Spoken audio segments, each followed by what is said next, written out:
김지의 돌직구쇼에 오신 여러분 반갑습니다. 김지입니다. 저는 오늘도 이곳 광화문 청계 광장에 나와 있습니다. 밤새 내리던 비가 그쳤습니다. 햇살이 지금 광화문 하늘을 비추고 있는데요. 아직까지 그래도 꽤 센 바람이 불고 있습니다. 다소 오늘은 쌀쌀하다는 점 말씀드리겠습니다. 그래도 이 쌀쌀한 비바람 덕분에 한반도를 덮고 있었던 그 갑갑한 미세먼지, 초미세먼지가 어디론가 싹 사라졌습니다. 오늘 그리고 내일 당분간은 초미세먼지, 미세먼지 한 점 없는 맑은 날이 이어질 것으로 예측되고 있으니까 마음껏 숨 쉬시기 바라겠습니다. 아내를 골프채로 때려서 숨지게 한 전직 김포시 의회 의장 유승현 전 의장에 대해서 살인죄를 적용하라는 여론이 상당히 높습니다.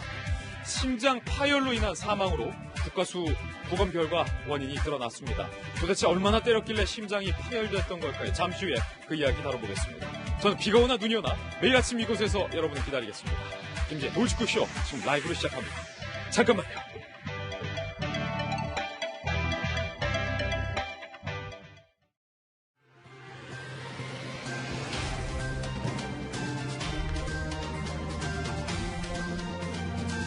신문 읽어주는 남자입니다. 문재인 대통령이 자유한국당을 향해서 독재자의 후예라고 발언해서 이 부분 논란이 되고 있습니다. 야당은 즉각 반발하고 있습니다. 동아일보입니다. 좌파 독재, 문재인 대통령을 향한 한국당의 구호죠. 이에 대해서 문재인 대통령은 독재자의 후예 이렇게 받아쳤습니다. 정치가 극과 극은 아니어서 서로를 향해서 독재라고 지목하고 있는 형국입니다. 국회에서 처리해야 할 이슈가 산적한데 협치는 당분간 멀어 보입니다. 5.18 기념식에서 대통령이 한국당을 정면으로 비판했습니다. 총선을 겨냥한 여야의 진영 싸움이 격화되고 있다라는 전문가들의 분석이 나오고 있습니다. 잠시 후에 문재인 대통령의 독재자의 후예 발언도 들어보겠습니다. 다음 신문입니다. 이번엔 조선일보입니다. 이번엔 경제 이야기인데요. 문재인 대통령이 4년 전에는 나랏빛 40% 넘어서 곡간이 바닥났다라고 박근혜 전 대통령을 향해서 비판했던 대목. 그런데 4년 만에 문재인 대통령이 달라졌다는 거예요. 바로 이렇게 말입니다. 2019년 올해 국가재정전략회의에서 문재인 대통령이 이렇게 물었다는 거예요. 아니 OECD 국가 평균은 100% 이상인데 우리만 나랏빛 40%가 마지노선인 이유가 무엇이냐. 40%더 넘어서 국가 채무 비율을 올려도 된다라는 식으로 발언을 해서 논란이 되고 있습니다. 대통령 말대로 돈 풀면 내년에 국가 채무가 780조, GDP 대비 40.3%다. 조선일보는 이렇게 지적하고 있습니다. 이른바 국가 채무 비율 내로남불 논란입니다. 다음 신문입니다. 이번엔 중앙일보입니다. 이 가운데 북한이 우리나라를 겨냥해서 식량 원조해주는 거 그거 약타령이다라고 발언해서 또 논란이 되고 있습니다. 문재인 대통령을 향해서 오지랖 뿌리지 마라. 청와대 삽살개다라고 차마 입에 담기 힘든 조롱조의 비난 성명을 계속해서 내고 있는 북한. 신형 탄도미사일로 도발하더니 쌀 주겠다는 우리에 대해서 약타령이다. 이렇게 적반하장을 벌이고 있습니다. 한국이 국제기구를 통한 쌀 지원을 결정했는데도 북한이 생색내지 말고 지원하려면 조용히 지원해라. 뭐 이런 의도입니까? 뭡니까? 전문가들은 한국 정부가 쌀 주려다 북한에게 빰 맞는 경우다라고 분석을 했습니다. 북한이 잘못한 거죠. 이런데도 불구하고 굳이 쌀을 줘야 되느냐라는 국민들의 의견도 일각에선 제기되고 있습니다. 다음 신문입니다. 이번에 한겨레 신문입니다. 오스트리아가 발칵 뒤집혔습니다. 바로 이 몰래카메라 영상 때문입니다. 사진 한번 자세히 보실까요? 이번에 공개된 몰래카메라의 캡처 화면인데요. 이 인물이 바로 오스트리아의 부총리 슈트라헤 부총리입니다. 러시아 여성 사업가와의 몰래카메라 영상이 공개된 건데 언론을 장악할 수 있게 해주겠다. 정치 자금만 대라. 라고 슈트라헤 부총리가 이 러시아 여성 사업가와 제안을 주고받은 영상이 고스란히 다 공개가 된 겁니다. 2017년에 촬영된 몰래카메라인데 오스트리아의 총리는요. 협치 종료를 선언하고 조기 총선을 선언했습니다. 수천 명이 지금 공간에 몰려와서 아예 내각을 해산하라라고 요구를 하고 있는 그런 상황입니다. 오스트리아 연정이 끝났을 뿐더러 오스트리아까지 이른바 이 러시아와의 커넥션 문제로 내용이 굵어지고 있습니다. 다음 신문입니다. 이번에 한국일보입니다. 여경 대응 문제 없다. 경찰이 전혀 문제 없다라고 주장하며 전체 영상을 공개했는데요. 그 영상 공개에도 논란은 번지고 있습니다. 그 영상 안에 잠시 후 저희가 살펴보겠지만 취객 한 명을 여경이 스스로 제압하지 못하고 주변 시민들에게 도움을 요청하는 대목이 나옵니다. 몸싸움에서 밀렸을 뿐만 아니라 결국 제압도 시민들의 도움을 받느냐라는 논란이 일면서 여경 무용론까지 등장을 합니다. 뭔가 좀 도를 넘고 있는 것 같은 느낌마저 듭니다. 잠시 후에 상세하게 이 논란 비춰보겠습니다. 다음 신문입니다. 이번엔 경향신문입니다. 얼마 전에 여배우가 고속도로 한가운데서 차를 세우고 정차하다가 목숨을 잃었습니다. 한지성 씨 이야기입니다. 음주운전을 한 것으로 국가수 부검 결과 드러났습니다. 오늘 경향신문에는 이런 퍼포먼스 사진 한 장이 실렸습니다. 술을 마시고 핸들을 잡는 즉시 뭡니까? 지금 저승사자가 기다리고 있다는 거예요. 저승길로 가게 된다는 겁니다. 절대 안 된다. 음주운전은 곧바로 저승길이다. 다시 한번 명심하는 경향신문의 사진이었습니다. 지금까지 신문 읽어주는 남자였습니다. 네, 오늘 아침 저와 함께 등판한 등판 선수 소개해드리겠습니다. 저희 돌직구쇼의 전담 변호사, 월요일의 남자, 변환봉 변호사님 나오셨고요. 민주당의 뜨는 대변인, 현근택 대변인 나왔습니다. 그리고 바르다 박 선생, 박정하 전 청와대 대변인 모셨고요. 눈에 보이는 모든 것을 의심하고 분석하라. 한국이미지전략연구소의 허은하 소장님과 돌직구쇼에 헷갈리지 마십시오. 캐리커처 아닙니다. 시그니처, 김변 박사 나왔습니다. 어서 오세요. 반갑습니다. 네, 오늘 함께 살펴볼 세 가지 키워드도 공개를 하겠습니다. 첫 번째 키워드는요, 김정숙 여사와 황교안 대표의 사진이 나란히 실렸는데, 키워드는 이렇습니다. 악수 패싱 논란. 악수 패싱 논란. 그리고 김포시 전직 의회 의쟁의 사진과 함께 아내 아닌 환자. 이거 무슨 얘기일까요? 잠시 후에 전문가들과 함께 저희가 상세히 분석을 해보겠습니다. 그리고 세 번째는 경찰과 함께 여경 무용론까지 등장을 했습니다. 그 사건의 진실은 과연 무엇일지 상세히 하나하나 오늘 풀어보겠습니다. 오늘의 탑뉴스로 돌직구쇼를 시작하겠습니다.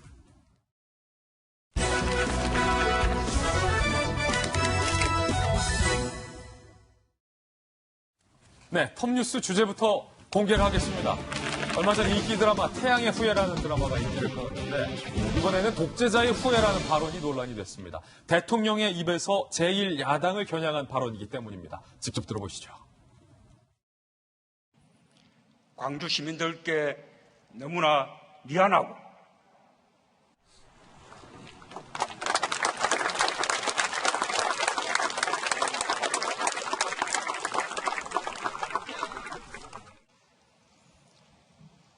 너무나 부끄럽고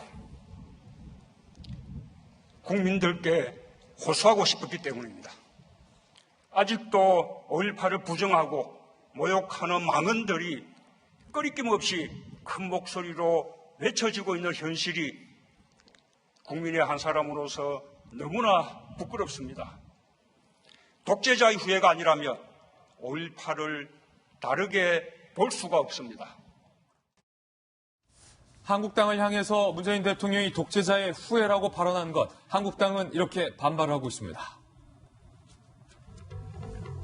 대통령의 사과 등 조치 없이는 추경 등 국회를 보이콧하겠다라는 입장을 발표하면서 반쪽짜리 기념식을 본 듯해서 씁쓸하다. 나경원 원내대표는 이렇게 이야기를 했는데 아마 박정하 대변인이 문재인 대통령이 그 한국당의 몇몇 의원이 5.18 망언을 해서 현재 지금 징계 조치 중에 있는데 그것에 대해서 문 대통령이 상당히 좀 기분이 언짢으셨던 모양이에요. 그런데 황교안 자유한국당 대표도 저 자리에 있었는데 한국당을 전체를 독재자의 후예로 규정하는 것 때문에 지금 논란이죠. 글쎄요. 지금 문재인 대통령이 이제 취임 2주년 지나가고 있고, 이제 집권 3년 차고 내년 이제 총선 1년을 남은 현재 시점에서 청와대와 대통령과 그 주변에 있는 분들이 비판 세력 내지는 야당을 쳐다보고 있는 인식의 단면 하나를 보고 있는 듯한 생각에 좀 안타까운 생각이 드는데, 우선 대통령이 광주 5.18 기념사에 가서 주도 말씀을 하시면서 독재자의 후예라고 자유한국당을 콕 집어 아마 규정을 한 것 같아요. 제 해석은 그렇습니다. 그런 거 보면은 이미 청와대와 대통령께서는 총선에 모든 걸 올인을 해서 독재자의 후예라고 비판 세력을 지칭하고 규정을 하면서 향후 1년 있을 총선에 모든 걸 올인하고 있는 듯한 느낌 아닌가라는 생각이 하나 들어서 글쎄요, 민생이 이것저것 어려운데 너무 대통령이 정쟁의 한가운데 그다음에 선거를 잘 이끌어가야 되는 대통령의 위치로서 저렇게 너무 많은 말씀을 하신 거 아닌가라는 생각이 듭니다. 이에 따라서 보면은 여러 그 수석들도 그다음에 뭐 이런저런 발언들이 계속 이어지고 있죠. 조국 수석도 있었고, 예. 유시민 이사장 얘기도 있었고, 뭐 이런 얘기 있는데 그거 하나. 그다음에 김정국 여사께서 황교안 대표와 뭐 악수 패싱 논란 이런 것도 사실은 뭐 시간이 없었다고 말씀은 하지만 해명은 청와대가 했지만 글쎄요, 야당에 대한 인식, 비판 세력에 대한 인식이 딱 거기 아닌가라는 생각이 딱 듭니다. 마침 보면 오늘 아침 동아일보의 박재균 논설 주간은 한 지붕 두 나라라는 컬럼 통해서 이렇게 얘기를 합니다. 대통령이 중재자로서 나설 곳은 미북 사이가 아니라 이 나라 안에 있는 쫙 갈라진 두 세상이다. 2주년인 지금 대통령이 바뀔 생각이 없다는 것이 분명해지고 이에 대해서 매우 안타깝다라고 쓰고 있거든요. 이게 오늘의 세상을 다 보여주고 있는 한 단면 아닌가라는 생각이 듭니다. 민정수석까지 거들었습니다. 독재자의 후예, 대통령은 이렇게 얘기했고 민정수석은 한국당을 향하여 이렇게 얘기했습니다. 우리 사람 되기 힘들어도 괴물이 되지 말자. 그러니까 조국 수석은 김배은 박사님, 네. 어떻게 보면 협치의 대상인 제1야당을 향해서 사람도 못 되고 괴물이다라고 네. 지금 이야기를 한 거죠. 그러니까 생활의 발견이라고 하는 한 영화에 있는 대사를 차용했다 이렇게 볼 수가 있는 건데요. 지난번 패스트트랙 정국에서도 조국 민정수석 SNS에 대한 발언들을 쏟아낸 바가 있었는데 그때에도 여당인 더불어민주당 의원들조차도 아니 이렇게까지 조국 민정수석이 청와대가 깊게 개입하게 되면 야당과의 협치는 완전히 물 건너갈 수 있다라고 하면서 우려를 자아낸 바가 있습니다. 지금 오늘 무슨 일이 있냐면요. 오늘 저녁에는 밥 잘 사주는 예쁜 누나 예. 그리고 호프 잘 사주는 멋진 형님, 그러니까 이인영 원내대표, 나경원 원내대표, 그리고 최근에 막내로서 바른미래당의 원내대표가 됐던 오신환 원내대표가 호프 회동을 합니다. 꽉 막힌 국회 정국을 풀어내기 위해서 새롭게 당선된 원내대표가 회동을 열고 국회 정국 정상화를 이끌어가겠다고 하는데요. 지금 상황에서 조국 청와대 민정수석이 괴물은 되지 말자라고 사실상 한국당을 지칭하는 듯한 저런 발언을 하게 되면 이인영 원내대표가 나경원 원내대표 만나서 무슨 얘기를 하겠습니까? 그러니까 말 그대로 빠질 때 빠져주고 이야기할 때 이야기를 하면서 정치를 이끌어가는 그러한 상황들이 필요하게 되는데 대통령이 나서서 5.18 이 민주화운동 기념식에서 저와 같은 발언을 끄집어내고 사실 황교안 대표가 가서 굉장히 박한 홀대를 받고 오지 않았습니까? 의자도 얻어맞고. 그러니까 저는 자유한국당을 보게 되면 작년도에 5.18 민주화운동 기념식에 홍준표 전 대표는 불참했습니다. 그리고 황교안 대표가 취임하기 전에 있었던 막말에 대해서 황 대표 취임 이후에 이 한국당 의원들이 있을 수 없는 이야기다라고 하면서 분명하게 징계에 관한 이야기를 끄집어냈습니다. 그러니까 과거에 관한 일들에 대해서 조금씩 한국당 입장에서 나아가고 여기에 대해서 충분히 국민 통합을 위해서 아픈 역사를 우리가 같이 극복하기 위해서 나아가자는 얘기를 하게 되는데 이런 부분들을 의도적으로 폄훼하고 비판하면서 정치를 정략적으로 활용하는 것 아니냐라고 하는 비판이 있을 수 있다는 지점 예. 말씀을 드리고 싶고요. 한 가지 더 덧붙이고 싶은 건 조금 전에 박정화 대변인께서 내년 총선 얘기를 했는데요. 더불어민주당 같은 경우는 이 광주, 호남 지역에서 지난 2016년 총선에서 참패를 기록한 바가 있습니다. 문재인 대통령도 대통령 취임하기 직전에 호남에 있는 민심으로부터 굉장히 박한 그러한 대응을 받았던 적이 분명히 존재하고요. 네. 현재 있는 각종 여론조사를 보게 되면 더불어민주당이 내년도 총선에서 호남의 민주평화당이 압도적으로 승리할 거라고 하는 전망을 내놓기는 좀 어려운 측면이 있습니다. 예.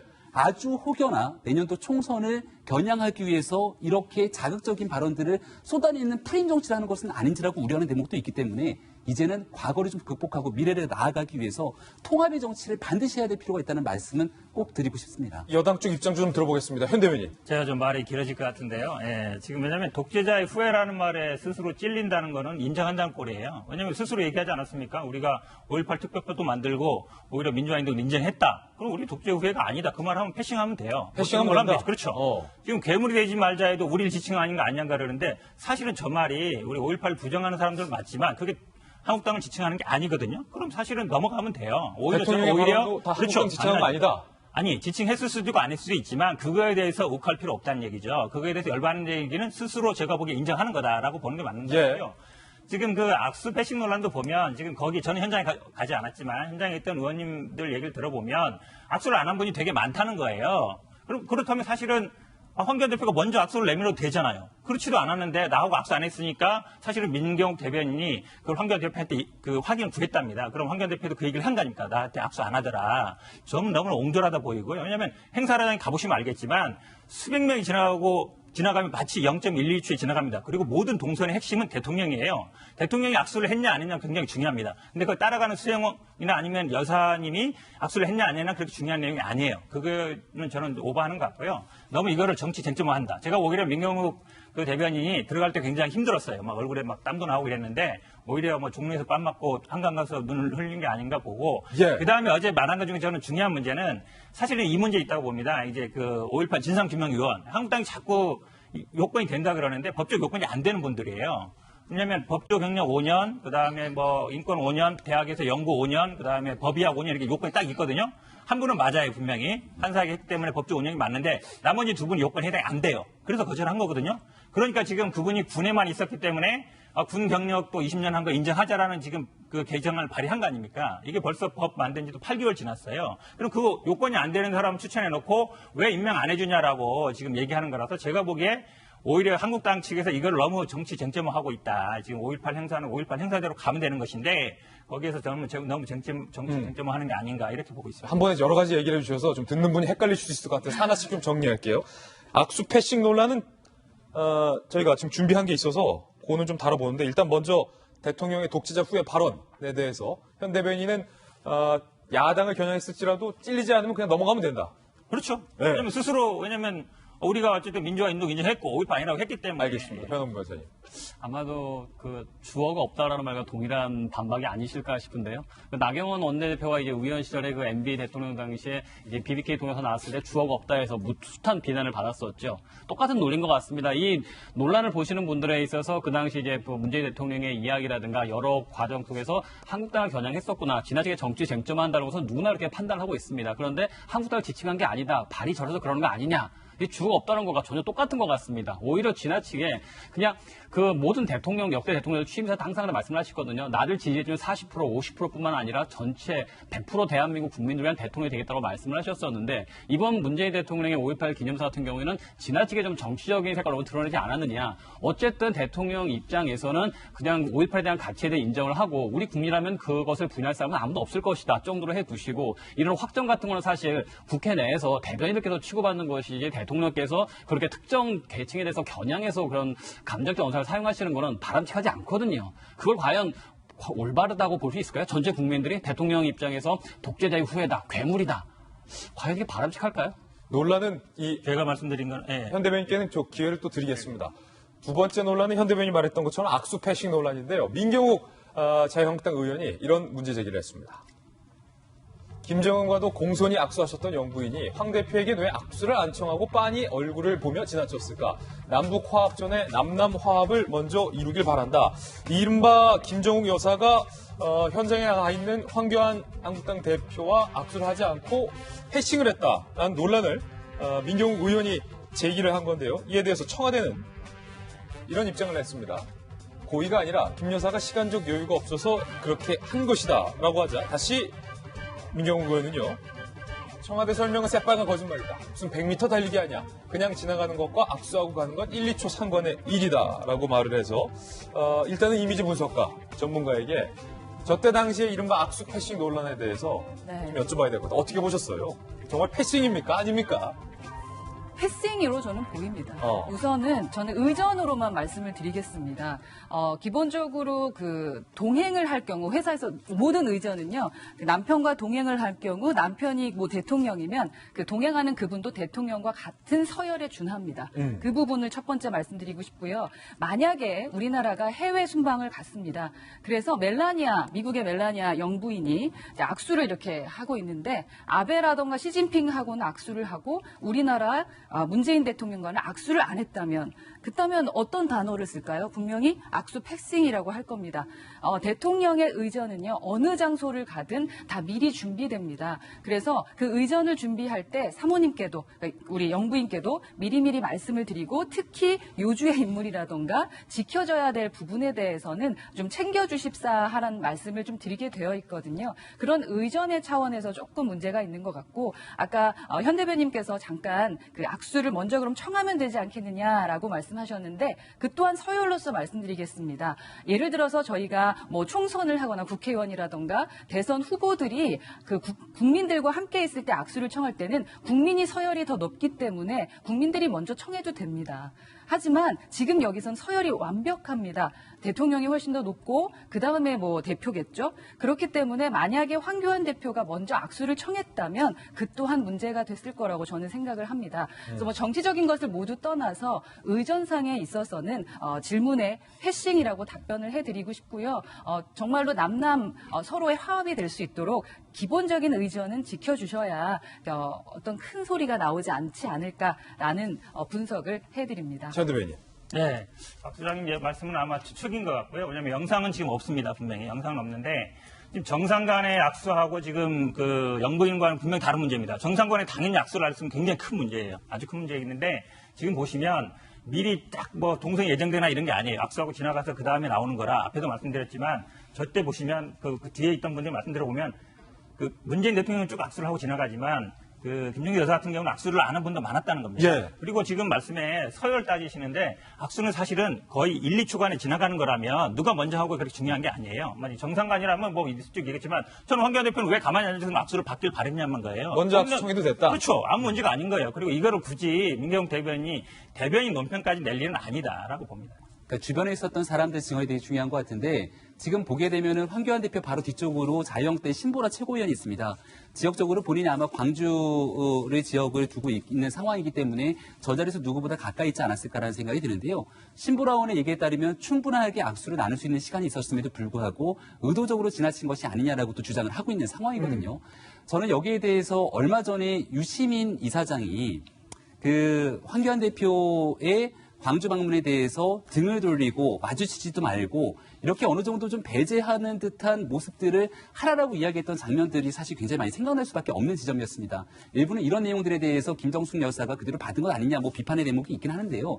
그런 것들을 꽉 꿰맞춰서 얘기하고 싶다기보다는 모든 상황은 맥락적인 측면으로 받아들일 수밖에 없는 거라고 봅니다.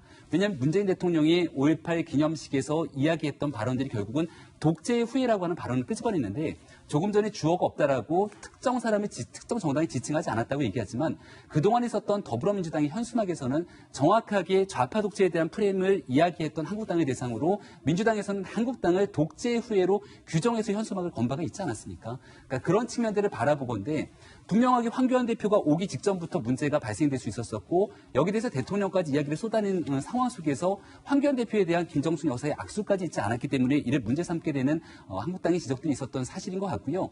다시 한번 거듭 말씀드리고 싶은 것은 이런 속물적인 논쟁을 좀 벗어날 필요가 있다. 따라서 5.18 민주화운동 기념식의 다음번 있는 행사 등에 대해서는 이러한 논란들을 좀 극복하기 위한 정치권의 통합과 화합의 결단이 필요하지 않은가 이런 생각입니다. 네. 저희가 뭐 독재 후예가 자유한국당을 지칭 안 한 거라고 얘기하지 않았어요. 저는 개인적으로 그렇게 생각합니다. 민정당이 뿔을 이었잖아요. 전두환이었던 민정당 이은 당이라고 하는데 독재 후라고 얘기했을 때 그렇게 그거에 대해서 뭔가 반박을 하거나 이럴 필요 없다는 것이죠. 왜 그럼 스스로 인정하는 꼴이 되잖아요. 우리는 독재 후라는 거를. 저는 그걸 말씀드린 거예요. 사실은 그게 지칭하지 않은 거라고 말씀드린 게 아닙니다. 알겠습니다. 저는 개인적으로 독재 후라고 생각하고 있어요. 예. 자, 그건 현 대변인 개인의 입장이라는 거 저희 다시 한번 말씀드립니다. 이번엔 저희가 준비한 두 번째 이슈를 공개하겠습니다. 지금 논란이 되고 있습니다. 유승현 전 김포시 의회 의장이 골프채 등으로 본인의 아내를 때려서 사망케 이르게 한 것과 관련해서 이 유승현 전 의장이 총선 출마 회견 때 아내가 떡볶이 장사를 하면서 나를 뒷바라지했다라고 감정에 호소하는 발언이 뒤늦게 알려져서 더 논란이 되고 있습니다. 직접 들어보시죠. 정치를 하면서 항상 느끼는 가족에 대한 미안함도 배가 될 것입니다. 제 아내는 포장을 치고 떡볶이 장사를 하며 저를 뒷바라지하느라 고생하였고 재롱잔치 한번 못 가본 딸 아이들은 저희들끼리 공부하여 국자금 대출과 장학금으로 어느새 학업을 모두 마쳤습니다. 아니 지금 출마하는 회견에서 아내의 이야기를 하면서 박정화 대변인 떡볶이 장사를 하면서 평생 나를 뒷바라지했다. 그런 아내한테 내가 제대로 잘 대해준 적이 없어서 미안하다. 뭐 지금 그런 식으로 감정에 호소하고 있는데 실상은 달랐다는 거예요. 저게 2016년 그 20대 총선을 앞두고 김포 예비후보로 민주당 예비후보로 등록했을 당시에 출마 회견 장면인데요. 그 보통 정치를 하고자 하는 사람들, 그 다음에 정치인의 가족들이 희생이 많잖아요. 그리고 그 아내나 아이들이 굉장히 집안에서 이것저것 뒷바라지 하느라고 고생을 많이 하는데 지금 저 유 전 의장, 저 사람도 바로 그 지점을 찝어가지고 유권자들한테 호소를 하려고 했는데 정말 저 이중적인 생활에 대해서 그 좀 답답한 심정을 가질 수밖에 없고요. 그 당시에 이번 사건이 있었던 당시에 보면은 그 폭행이 있었고 안방에 들어가 있다가 아마 발견이 된 것 같은데 그렇다면 얼마나 그동안 상습적으로 저런 일이 있었겠느냐라는 생각을 유추해 보면 더더욱이나 좀 전에 저렇게 얘기했던 유 전 의장의 얘기가 그 가슴이 얼마나 저 허황된 건지 알 수 있을 것 같아요. 그때 또 유 전 의장이 이런 얘기도 해요. 세상의 모든 것은 섬김 대상이다. 라고 하면서 아마 김포 관내 그때 어린이집 저 폭행 사건도 좀 덜어 있고 그랬었던 것 같은데 폭력에는 정당성이 없다. 이렇게까지 또 입장을 표명합니다. 그리고 개개인은 존귀한 인격체다. 라고 하면서 어떻게 골프채로 자기 부인을 저렇게 살해했는지 이해할 수가 없는 대목입니다. 사실은 허은하 소장님, 네. 저 총선 당시에 아내 이야기를 꺼냈던 이유 뭐겠습니까? 결국은 만약에 골프채로 사망하게 했다라는 이 결과를 모르고 저 장면만 본 유권자 입장에서는 뭔가 뭉클하고 좀 공감이 되잖아요. 아 그래 나도 우리 아내가 고생 많았는데 참 저 사람도 나랑 같구나. 저 사람한테 뭔가 찍어주고 싶다. 아 저 사람 안에 참 떡볶이 장사하면서 고생했다. 짠하다. 안타깝다. 그렇죠. 그거를 느끼게 하려는 의도로 말했을 거 아니에요. 그렇죠. 그리고 여성들의 표를 좀 먹고 싶은 생각이 여성들의 들겠죠. 표를 잡고 아, 여자의 마음을 알고 있구나. 저 정도로 미안해하면 우리 남편도 저럴까라는 생각을 하면서 정말로 선거만을 위했던 모두 새빨간 거짓말이었어요. 새빨간 거짓말. 정말 보이는 것만 믿을 수 없다. 보이는 모든 것을 정말 의심해야 된다라는 그러니까요. 것을 다시 한번 느끼게 되는 것 같습니다. 지난번에도 제가 이중적 이미지에 대한 얘기를 했었는데요. 지금 보면 환자라는 얘기를 또 썼었잖아요. 119에 불러서 환자라는 단어까지 쓰면서 그 이야기는 저희가 네. 잠시 후에 그 119 통화 내용 보면서 좀 다시 한번 여쭤보겠습니다. 네. 우선은 그럼 이중적인 이미지에 대한 얘기를 좀 한다면, 우리 그래서 눈을 정말 크게 뜨고 한 모습만 그 사람에 대해서 평가할 것이 아니라 평상시에 그 평판이라고 하죠. 주변 사람의 얘기도 많이 들어봐야 될 것 같다. 우리 정치인을 뽑을 때 보여지는 것만 믿지 말자라는 그런 교훈을 주는 것 같습니다. 정말 인간 같지도 않은 사람인 것 같습니다. 예, 유승현 전 의장은 그런데 살해 의도로 갖고 폭행했느냐라는 기자들 질문에 끝까지 고개를 저었습니다. 그 장면도 함께 보시죠. 아내 폭행치사 혐의 혹시 인정하십니까? 아내 정말로 죽이려고 하셨어요? 폭행하실 때 사망하실 수도 있는지 모르셨습니까? 말다툼하다 죽이셨다 그랬는데 왜 싸우셨어요? 아내 정말로 죽이려고 하셨어요? 혐의 하나도 인정 안 하십니까? 한 말씀 해주세요. 시민들에게 한 말씀. 잘못한 거 없으세요? 혐의 모두 인정하십니까? 인정하십니까? 아내 살해 의도 아내 살해한 혐의 인정하십니까? 인정하십니까? 혐의 인정하십니까? 왜 폭행하셨습니까? 한 말씀만 부탁드립니다. 고개를 절레절레 지으며 완강히 부인하고 있는 유승현 전 의장. 아내가 떡볶이 장사를 한 것이 마음에 걸린다던 그는 국가수 부검 결과 심장이 파열될 때까지 아내를 때린 것으로 드러났습니다. 갈비뼈도 다소 골절돼 있는 상황을 국가수가 공식적으로 부검 결과를 발표했습니다. 변원봉 변호사님. 아마도 지금 본인도 이제 어떤 방법을 찾아야 할지 상당히 고심을 하고 있는 것 같은데, 일단 이제 보통 기본적으로 상해치사로 지금 구속영장을 청구했었던 것 같습니다. 근데 상해치사라고 하는 것은 예를 들어서 한 대 강하게 폭행을 했었는데 어디 넘어지면서 머리가 뭐 둔탁한 곳이라든가 뾰족한 흉기에 닿아서 그걸로 사망이 일겠을 경우, 그런 경우는 상해치사로 볼 수 있겠죠. 근데 지금 국가수 부검 결과에는 뭐 상당히 많은 이제 상해 부위가 발생이 되고 있거든요. 그러니까 이거는 한두 차례의 폭행이 아니라 상당한 강도로 지속적인 정도의 폭행이 있었다고 정도밖에 볼 수는 없을 것 같습니다. 그러면은 물론 한두 대 정도의 폭행으로 그러면 상해 고의이긴 하겠지만 이 정도로 장시간 동안 폭행을 한다면 이것은 살인의 미필적 고의가 인정될 수 있지 않겠느냐라고 좀 살펴봐야 될 것 같고요. 경찰에서 단순히 상해치사로 이것을 이제 공소 제기를 하기보다는 이 정도 장시간에 폭행이 있었고 부검 결과도 이 정도 다양한 상해 원인이 있었다고 한다면 여기 대해서는 살인의 미필적 고의를 인정해서 살인죄로 기소하는 것이 맞지 않겠느냐 그런 생각이 좀 듭니다. 예, 살인죄로 기소하는 게 맞다. 현 대변인. 네. 저 정도면 아니 심장이 파열됐다는 말은 저는 기자 생활 처음 들어봤어요. 혹시 들어보셨어요? 심장 못 파열? 들어봤습니다. 예. 네. 어쨌든 뭐 제명은 했습니다만 우리 당 소속이기 때문에 죄송하게 생각하는데요. 지금 변호사님 말씀처럼 제가 봐도 우리가 이제 흉기 칼 같은 거 들면은 이제 들이만 대도 살인 미수 인정합니다. 근데 이렇게 사람이 심장이 파열되고 갈비뼈가 진짜 골절될 정도로 때렸는데 골프채도 정말 더 큰 흉기거든요. 더 큰 흉기다. 그렇죠. 그 골프채가 왜냐면 골프공을 때리면 200m, 300m 나가지 않습니까? 얼마나 큰 힘을 받겠습니까? 그 정도 힘으로 때렸다는 건데 이걸 보면 사실은 골프채를 때리는 분들이 좀 습성이 한두 번 하는 게 아니거든요. 이게 집에서 뭔가 이전에도 폭력이 있을 것 같은데 이거를 가정폭력이기 때문에 상해치사다. 제가 보기에는 우리나라 이제 경찰이라든지 검찰이 그동안 법 적용하는 데 있어서 가정 내에는 뭔가 좀 부부싸움에 대해서는 법이 좀 관여 안 하는 시기에 있었던 것 같은데 이번 기회에 제가 보기에는 이걸 분명히 저는 살인죄로 기소해서 살인죄로 처벌을 해야 된다고 보고 있습니다. 예, 또 한 가지 조금 이상한 것은요. 119 당시 신고 당시에 유승현 전 의장이 때려서 기절한 아내에게 아내가 아니라 환자라고 불렀던 대목이 이 녹취 파일에는 등장을 하는데 조금 전 허은하 소장님께서 말씀하셨던 119 녹취 파일 좀 한번 먼저 보고서 이야기를 좀 이어가겠습니다. 유승현 전 의장이 119에 신고하는데 여기 환자가 하나 있는데 빨리 와주셔야 할 것 같다. 그러니까 119 상황실 관계자가 어디가 불편한 환자분이시냐 라고 하니까 지금 부부싸움 하다가 안 좋다. 환자가 좀 기절을 했어 라고 이야기를 합니다. 의식이 있냐 없냐 라고 묻자 의식이 조금 있는 것 같다.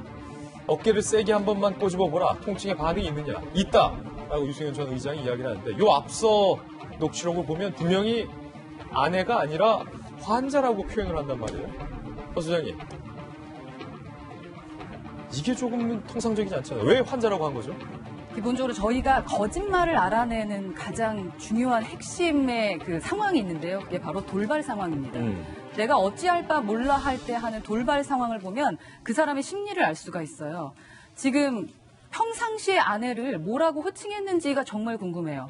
평상시에 대부분 어떻게 하죠? 뭐 자기야를 하거나 누구 엄마라고 하거나 아니면 내 아내라고 하거나 아니면 이름을 불러주기도 하잖아요. 도대체 어디서 갑자기 환자라는 말이 나올 수 있었을까? 평상시에 아내를 대하는 그 마음 자체가 조금 전에 떡볶이 얘기하는 것처럼 고마움을 느끼는 관계가 아니었다라는 것을 저 단어 하나만으로도 우리가 알 수 있는 부분입니다. 평상시에 그 사람이 그 사람을 누구의 님자를 붙이지 않는 거로도 화가 나는 사람들이 있어요. 그런데 지금 이미 죽었다라고 저는 얘기를 들었는데 죽어있는 내 아내를 보고 내 아이들을 키워준 내 부인을 보고 환자라고 말한다면 저 사람이 환자입니다. 저 사람이 환자다. 네. 서울대 법의학 교수인 유성호 법의학 교수에게 심장 파열과 또 지금 들으셨던 119 녹취 내용에 대해서 전문가의 분석을 의뢰했습니다. 이렇게 분석했습니다. 들어보시죠.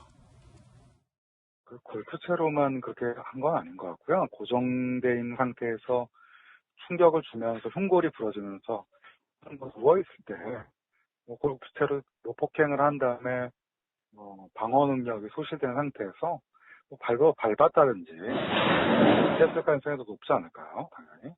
심장이 파열되면 심장에 피가 들어오면 길어야 1, 2분인데 폭행으로 인해서 만약에 심장이 파열됐으면 전화를 걸 당시 숨이 있었다라고 얘기한 걸 믿을 수 있을지 모르겠어요.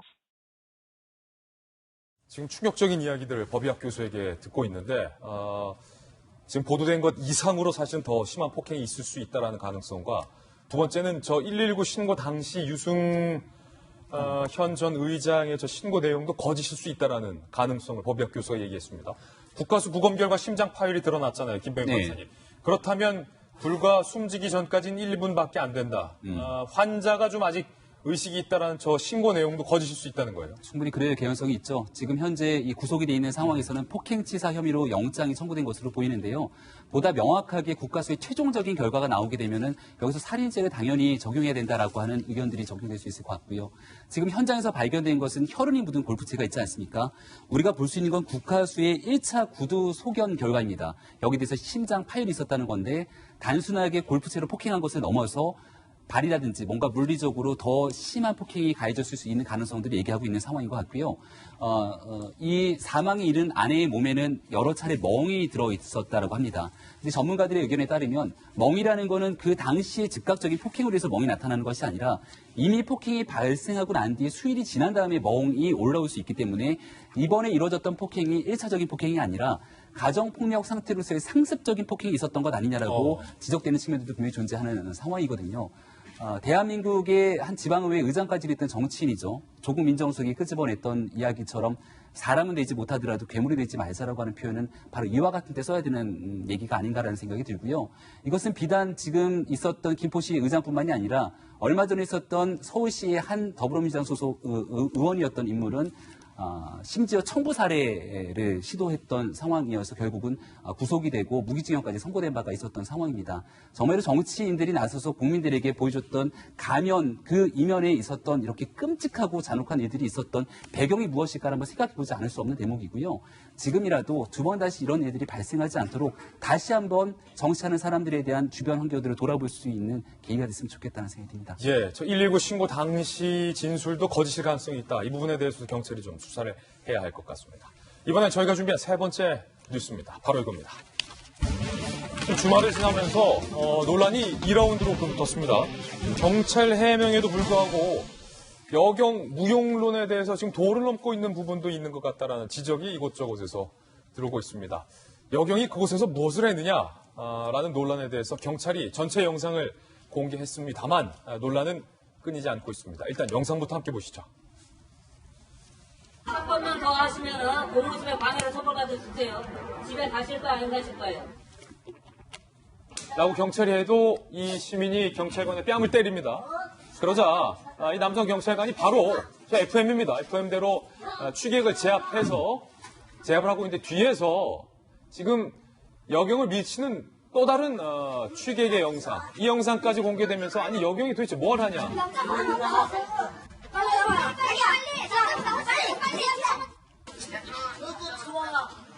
자, 그러자 경찰이 공개한 영상을 함께 보고 계신데요. 여경이 도움을 요청하는 장면 들으셨고요.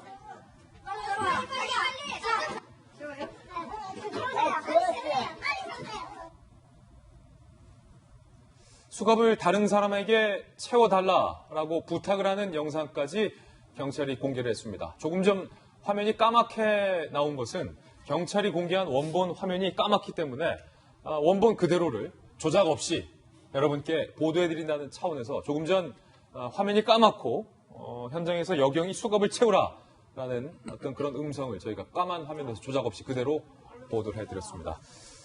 야, 이게 지금 이 전체 영상을 본 네티즌들이 여경이 필요 없다라는 여론까지 지금 번지고 있는 상황입니다. 의견 함께 보시죠.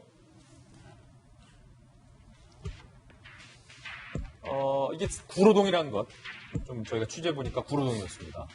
남성 시민의 도움을 찾는 여경은 필요 없다라는 의견들, 여경 체력검사 수준이 낮으니 취객조차 제압을 못한다라는 의견도 있었어요.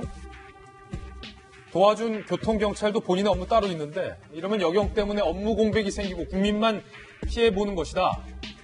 여경 채용을 없애라 라는 이야기까지 지금 불붙고 있습니다. 그러자 경찰이 해명 입장을 냈습니다. 남성 시민에게 도움을 요청한 건 사실이다. 그런데 그 순간 건너편에 있었던 교통경찰이 왔고 최종적으로 수갑을 채운 것은 시민이 아니라 교통경찰이 채웠다. 여경의 대응은 잘못이 없다라고 현재 얘기를 했습니다. 자, 그럼에도 불구하고 변함무 변호사님, 뭐 이제 여경이 필요 없다, 여자를 왜 뽑냐, 이건 좀 도를 넘은 여혐의 어떤 연장이기 때문에 이건 부적절하다라는 것, 저희가 재차 말씀을 드리는데 그럼에도 불구하고 아쉬운 부분은 이제 취객이 2명이었잖아요. 그런데 이제 그 남성 경찰관이 뒤에서 두 번째 취객이 막 다시 재차 남성 경찰관의 뒤통수를 때리니까 일단 제압해 놓은 남자 취객을 여경에게 인계하고 이 남자 경찰관은 두 번째 취객을 제압하러 간 건데 그 인계받은 취객을 여성이 혼자서 제압하지 못했다는 것은 사실이잖아요. 그렇죠. 그 경찰청의 발표가 여경의 대처도 문제는 없었다라고 얘기를 하지만 저는 경찰청 입장에서는 조금 더 솔직하게 얘기를 하는 게 필요하지 않을까 싶습니다. 그러니까 여경도 분명히 우리 사회에서는 필요하고 경찰 직무에 있어서 여성 청소년 문제라든가 아니면 여성 피해자 보호 차원에서 분명히 여성도 필요하다. 다만 이제 이런 뭐 취객이라든가 강력범죄 대응에 있어서는 분명히 남성과 여성의 신체적 차이도 있기 때문에 여기서 좀 조절할 필요가 있을 것 같고 여성에 대한 신체적 그 채용 기준에 있어서도 조금 더 검토할 필요가 있다라고 좀 더 솔직하지 않았나 싶습니다. 지금 경찰 입장에서는 근처에 있던 교통경찰관이 마침 와서 함께 수갑을 채웠다고 얘기했는데 만약 교통경찰관이 없었다라면 그러면 어떤 상황이 벌어졌을까요? 그러면 근처 시민과 함께 그러면 수갑을 채우는 상황이 됐을 수밖에 없는데 만약 시민도 겁이 나서 술 취한 사람에게 어떻게 할지를 모르니까 그 상황에서 피했다고 한다면 결국 그 제압됐던 남성이 다시 여경을 밀쳐서 한 경찰관을 다시 또 제압할 수 있을 것이고 그러면 결국 둘 다 도망갈 수 있는 상황이 될 수가 있거든요. 그 순간 건너편에 있던 교통경찰관이 마침 와서 수갑을 채웠다. 여경은 문제가 없다. 이것이 아니라 여경의 당시 상황 대처에서 미흡한 점이 있었던 것 같다. 이 점에서 우리가 좀 지적을 하겠다라는 게 좀 더 국민들께 솔직한 대답이 아니었나 저는 그런 생각이 좀 듭니다. 그러니까 박정화 대표님 저희 그 취재수첩 Y의 베테랑 강력계 반장 백종 반장도 이 사건을 보면서 모든 여경이 쓸모없다라는 것은 과도한 주장이다. 여경은 분명히 그렇죠. 소중한 존재다. 하지만 저 현장에 나가 있던 여경이 제대로 대응을 못한 건 사실이다라고 이야기를 했는데 경찰이 아니라고 하니까 지금 논란이 되는 거예요. 그러니까 지금 변 변호사 말씀하신 것처럼 차라리 좀 솔직하게 얘기했으면 이런 논란이 이렇게 커지지 않았을 텐데 물론 화면 영상을 전체적으로 보면은 저 제압했던 여경이 다소 미흡한 점이 있었을 수도 있어요. 그렇지만 상황을 역으로 한번 우리가 바꿔서 생각해 보자고요. 저 제압된 취객 2명이 여성이었으면 어떻게 했을까? 우리가 지금 그 일본 네티즌들께서는 답답한 심정에 여경 다 없애자라고 하면서 너무 지나친 젠더 논쟁으로 가고는 있지만 사실은 저 상황이 아마 제압당한 취객 2명이 여성이었으면 남자 경찰관 손도 못 대고 도망가는 거 보고만 있었을 거예요. 그러니까 여성 경찰관 우리 비중이 현재 지금 11% 정도인 것 같더라고요. 이 미국이나 뭐 캐나다 같은 선진국은 20%가 넘어가는데 아직도 적은 비율인데 이걸 여경을 채용해야 된다 안 된다라는 논쟁으로 가는 건 잘못된 부분 아닌가 싶고요. 저는 오히려 말씀드리고 싶은 거는 제복 입은 공권력에 대한 우리 사회의 인식이 어떻게 되어 있느냐를 한번 이참에 좀 돌아봐야 될 것 같아요. 아무리 술을 먹고 인사불성이라고 하더라도 제복 입은 경찰관이나 또 다른 뭐 소방관이나 이런 사람이 상황을 정리하려고 하면 거기에 무조건 순응하고 거기에 존중을 해야 되는 사회 문화가 되어 있지 못해서 저런 일들이 생긴 거 아닌가. 최근에 여러 시 현장을 보면 일부 과격한 노동단체 같은 경우는 무슨 기물 파손은 고사하고 폭력까지도 행사하는데도 우리가 전혀 손을 못 쓰고 그냥 넘어가는 상황이 저런 사회 곳곳에 잘못된 부분들, 잘못된 인식들을 만들어주지 않았나 좀 생각을 해봅니다. 이래서 어쨌든 공권력에 대해서 그다음에 제복 입은 무언가의 이 공권력에 대해서는 우리가 절대적으로 존중하고 인정해주고 거기에 따르는 그런 문화를 만들어갔으면 하는 생각입니다. 그러니까 지금 이 사건의 본질을 좀 들여다볼 필요가 있는데요. 사건의 본질이라는 것은 조금 전에 얘기했던 제복 입은 경찰관에 대해서 제대로 된 진압이 이루어지는 과정에 문제가 있었는지에 대한 여부를 따지게 되는 건데 최근에 있게 되는 KBS 보도를 보니까 사실 여기에 대해서 여경의 진압 과정에 전혀 문제가 없었다라고 얘기를 하게 되면서 사실관계를 오히려 좀 틀어갖고 얘기하게 되는 논란이 증폭됐던 것 같고 그런 영상들이 또 보도가 되다 보니까 일각에서는 무슨 소리냐 여경이 진압하는 과정에서 충분하게 제대로 된 행동을 하지 못했다라고 얘기하면서 문제가 오히려 일파만파 다른 쪽으로 번져가게 된 게 아닌가 생각이 드는데요. 저는 저 장면을 보면서 가장 좀 안타까웠던 것은 저 취객이 대한민국 경찰관에게 뺨을 때리는 모습이 보이는 겁니다. 그리고 나자마자 결국은 제압하는 과정들을 거치게 되는데 사실 여경 입장에서 물리적인 한계 때문에 저렇게 취객들을 강력하게 제압하는 데 한계가 있을 수밖에 없을 거예요. 외국 같은 경우는 미국의 예를 들면 실질적으로 저와 같은 상황에서 취객들이랑 몸싸움을 벌일 하등의 이유가 없는 것 아니겠습니까? 장비라든지 장구리를 활용해서 얼마든지 취객을 제압할 수 있을 정도의 권한들을 부여하게 되는 건데 우리 사회에서는 그런 권한들이 부여되지 않아서 사실 취객으로부터 우리가 발생하게 되는 여러 가지 피해들을 고스란히 노출되게 되는 경우들이 존재하는 겁니다.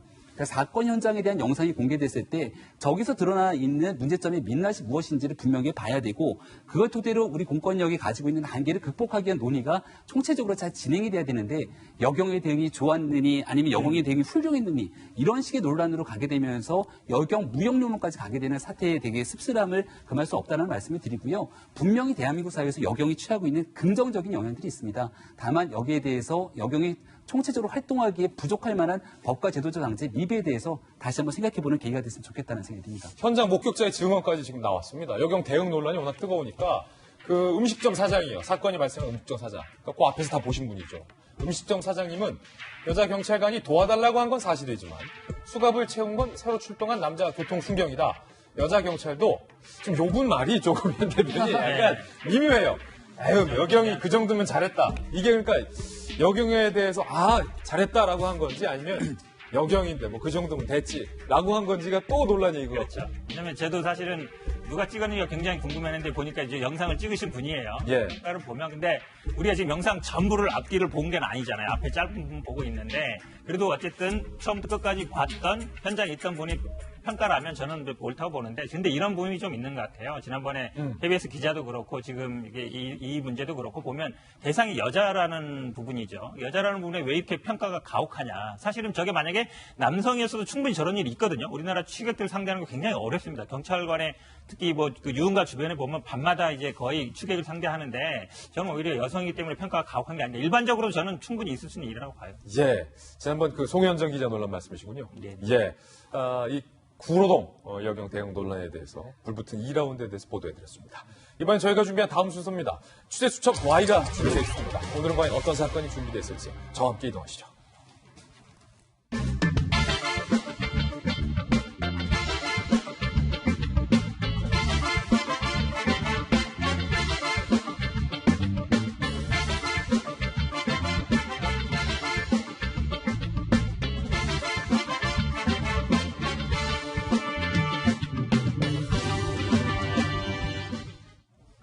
네, 취재 수첩 Y입니다. 대한민국 최고의 범죄 심리 전문가 경기대 이수영 교수님 나왔습니다. 어서 오세요. 안녕하세요. 변 변호사님도 함께 하겠습니다. 주중에도 참 저희 그 전화 전문가 인터뷰를 통해서 출연을 하시고 또 월요일에 또 이렇게 직접 출연하시고 자주 뵈니 좋군요. 네, 그런가요? 두 분과 함께 풀어볼 첫 번째 사건을 공개하겠습니다. 부산 신혼부부 실종의 유일한 단서 노르웨이에 있는 전 애인이다. 한 방송에서 이 사건을 재조명해서 노르웨이까지 그 전 애인을 만나러 찾아갔지만 불발되면서 이 사건이 다시 논란에 불씨가 붙었습니다. 일단은 새롭게 드러난 전말 함께 보시죠. 부산 신혼부부 실종 3년, 노르웨이에 있는 전 여친의 행적이 수상하다라는 의혹이 추가적으로 제기가 된 겁니다. 일단은 2016년 5월 아시다시피 부산의 한 아파트에서 30대 신혼부부가 실종이 되죠. 그런데 집 밖으로 나오는 적이 없었다라는 것이 이상한 점이었죠. 경찰은 노르웨이에 사는 남편 전 씨의 옛 애인인 장 씨를 유력 용의자로 지목한 상태라는 것도 저희가 여기까지 보도를 해드렸습니다. 인터폴에 적색 수배를 요청했고 국내 송환이 불발됐다는 점, 그리고 지난 3월에 이 남편 전 씨의 예대인 장 씨에 관해서 공개 수사로 전환을 했다라는 거예요. 그런데 이게 이 사건을 살펴보면 살펴볼수록 뭔가 좀 이상하다는 거예요. 일단은 실종된 남편과 아내의 행적이 다르다는 것. 무슨 얘기냐? 실종 당일 밤 5월 27일이에요. 아내는 그 5월 27일 이후에 이 사람을 본 사람도 없고요. 아내의 목소리를 들은 사람이 없다는 것. 반면 남편 전 씨는요. 6월 2일까지 지인과 가족과 연락을 했다는 거예요. 아내는 27일에 감쪽같이 사라졌는데 이 남편 6월 2일까지 연락이 됐다는 거예요. 그러면서 동업자에게 이런 말을 하는데 아내가 지금 실종된 이후잖아요. 그런데 동업자에게 이렇게 얘기합니다. 이 일이 있어서 해결하려면 한두 달 아니면 더 걸릴 수도 있어. 나 지금 좀 일이 있어. 머리 아픈 일이 있는데 이거 해결하려면 한두 달 좀 필요할 것 같아. 라는 연락을 6월 2일까지 했다는 거예요. 이게 첫 번째 이상한 점이고 두 번째 이상한 점은 바로 이 옛 애인 전 씨와 장 씨와 있습니다. 남편 전 씨와 이 장 씨는 고교 시절 첫사랑이었던 거예요. 오랜 교제 끝에 집안 반대로 결별할 수밖에 없었다고요. 알아보니까. 그리고 각자 결혼을 했는데 문제는 아내 최 씨의 지인의 주장에 따르면 옛 애인 장 씨로부터 전화를 받았다는 거예요. 이 실종된 아내가. 그러면서 결혼하면 너 죽여버리겠다라고 옛 애인 장 씨가 실종된 아내에게 협박을 했다. 그리고 그 장 씨의 전 남편이 등장을 해서 이렇게 증언을 보탭니다. 결혼을 장 씨와 했잖아요. 그런데 그 사라진 남편 전 씨와 함께 아내가 여행을 가고 연락을 받다. 그러니까 이 옛 애인 장 씨의 전 남편은 본인의 아내가 이 사라진 남편 전 씨와 불륜을 했다라는 식의 증언을 한 겁니다. 옛 애인 장 씨가 유력 용의자인 이유는요. 두 번의 결혼 생활 내내 전 씨와 연락을 지속했다. 그러니까 아까 그 방금 봤던 그 전 남편 말고 두 번째 현 남편과 지금 결혼한 상황인데도 사라진 남편 전 씨와 계속해서 연락을 했다. 노르웨이에서 실종 보름 전에 한국행으로 왔다. 숙박 정보가 남지 않은 찜질방 등에서 생활을 했고 현금만을 이 옛 애인이 썼다. 귀국 권유에도 불응하고 있다. 그래서 사라진 남편 전 씨의 어머니가 노르웨이에 직접 이 옛 애인을 찾아갑니다. 만남을 시도했지만 불발. 남편의 어머니는 이렇게 얘기합니다. 정 씨와 마치 딸과 엄마처럼 지냈다. 이 문제를 풀 사람은 장 씨밖에 없다. 라고 얘기합니다. 옛 애인이죠. 옛 애인 장 씨는 전 씨와는 연인 사이가 아니었다. 친한 친구 사이다. 라고 연인 관계를 부인하기에 이릅니다. 야, 이게 상당히 복잡한 사건인데 조금씩 뭔가 반전과 좀 이상한 점들이 드러나고 있어요. 교수님들께서 보시기에는 이 사건의 실체 전모가 뭘까요? 뭘 제일 우리가 주목해서 봐야 합니까? 지금으로서는 뭐 정확한 그 내용을 알기가 어렵습니다. 그런데 이제 젊은 두 부부가 사라졌는데 그 두 부부 실종된 이제 두 부부와 지금 뭐 노르웨이에 있는 어떤 과거의 애인이 무엇인가 연관관계가 있을 걸로 추정되고 실종될 그 시기 예컨대 지금 시기가 2016년도 5월 27일 이후로 연락이 안 되거든요. 그 시점에 지금 노르웨이에 있는 이 여성이 친정에 알리지도 않고 귀국을 해가지고 그 이제 동일한 기간 동안 지금 어떤 그 실종 지역을 중심으로 해가지고 찜질방 위주로 이렇게 왔다 갔다 하면서 사실은 행적을 남기지 않은 채 현금만을 쓰면서 지금 돌아다녔다 이런 흔적까지는 출입국 기록에서 확인을 했습니다. 그렇기 때문에 도대체 어떤 사람이 노르웨이까지 이제 이민을 갔다가 친정의 식구들을 보러 온다는 건데 그런데 왜 친정으로 안 가고 그 이제 친정 식구들도 모르게 그 실종 지역을 떠돌면서 뭐 모텔이나 이런 호텔도 아니고 찜질방 등등을 현금을 쓰면서 왜 돌아다니느냐 하는 게 정말 우연의 일치일 수도 있어요. 그런데 이제 경찰은 이 우연의 일치인지 아니면 이 실종 사건에 연관성이 있는 건지 좀 얘기 좀 해보자 하는데 문제는 노르웨이에 있는 여성이 연락을 끊고 지금 잠적을 했다. 심지어는 뭐 그 노르웨이의 당국을 이용을 해서 귀국을 하지 않으려고 굉장히 노력 중이다. 예. 그렇기 때문에 궁금하다. 이게 이제 사건의 핵심입니다. 그렇죠. 네. 그렇다면은 경찰은 일단은 이 노르웨이에 있는 여성을 만나서 그때 당시 한국을 왜 왔는지 좀 네. 물어봐야 되는데 현재로서는 지금 방법이 없는 겁니까, 그러면? 네, 그래서 결국은 이제 이 사람에게 상당 부분 뭐 의심을 둘 만한 정황은 있습니다. 왜 시집을 두 번씩이나 간 여자가 두 번의 혼인 관계 중에도 이 옛날 애인과 계속 연락을 취하면서 예. 심지어는 이 옛날 애인에게는 이 여자와 전용으로 연락을 취하는 핸드폰까지 따로 둬야 될 정도로 그래요. 그 정도로 지금 이 남자 과거의 애인의 생활을 지배했느냐. 그리고는 이 옛날 애인이 드디어는 이제 결혼을 하게 이제 그 결정을 한 그 배우자, 예비 배우자에게까지 과거의 애인이 노르웨이에서 전화를 해가지고 내 과거의 남자친구와 결혼을 했다가는 큰일이 날 거다. 이런 위협까지 사실 했던 흔적들은 지금 뭐 여러 가지 증거들로 확인이 되고 있거든요. 도대체 왜 그런 종류의 행위를 했는지가 지금 전혀 설명이 안 되는 거죠. 예. 그런데 그래서 결국은 강제 송환 요청을 했는데 문제는 증거가 불충분하다는 이유로 사실은 이 장 씨, 이 장모 여인을 한국으로 데리고 와서 이제 수사 면담을 진행할 수가 없었다는 게 지금까지의 이제 사건의 진행 과정입니다. 예.